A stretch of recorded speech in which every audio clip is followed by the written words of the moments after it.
Your profit की series में आज हम आपको बताएंगे कि प्रॉफिट आपके फायदे के लिए किस हद तक चिंतित रहते थे।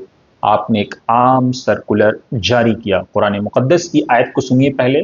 कुरान कहता है कि वअम्मा मा यनफउन नास फयमकुसु फिल अर्द, जो चीज लोगों के लिए फायदेमंद होती है अल्लाह रब्बुल इज्जत उसकी उम्र लंबी कर देते हैं, उसको दवाम अता करते हैं, उसको ठहराव अता करते हैं। और जो बुलबुला होता है, जो झाग होता है, वो उठा और फूट गया, उसकी कोई हैसियत और औकात नहीं होती है।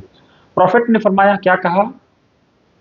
खैरुन्नास अनफउहुम लिन्नास, खैरुन्नास मन यनफउन्नास, लोगों सबसे बेहतर वो है जो इंसानों के लिए किसी धर्म की बात नहीं की, किसी मजहब की बात नहीं की, किसी जाति की बात नहीं की, किसी मसलक की बात नहीं की, बल्कि क्या कहा? लोगों सबसे बेहतर वो है जो लोगों के लिए फायदेमंद हो, लोगों के लिए मुफीद हो, लोगों के लिए फ्रूटफुल हो। अब हमारी क्या जिम्मेदारी है? जात न पूछो साधु की, पूछ लीजिए ज्ञान।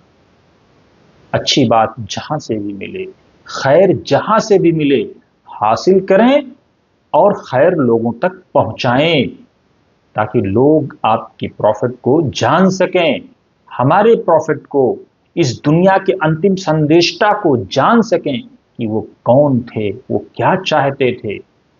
वीडियो कैसी लगी कमेंट बॉक्स में अपनी राय दें। अगर आप प्रॉफिट से मोहब्बत करते हैं, आपको अच्छी लगे, तो इसको लोगों तक पहुंचाएं भी। और वतन समाचार पे आते रहें। इस तरह की सीरीज हमने एक शुरू कर रखी है नो योर प्रॉफिट के नाम से, जहां हम आपको प्रॉफिट के बारे में बताते हैं।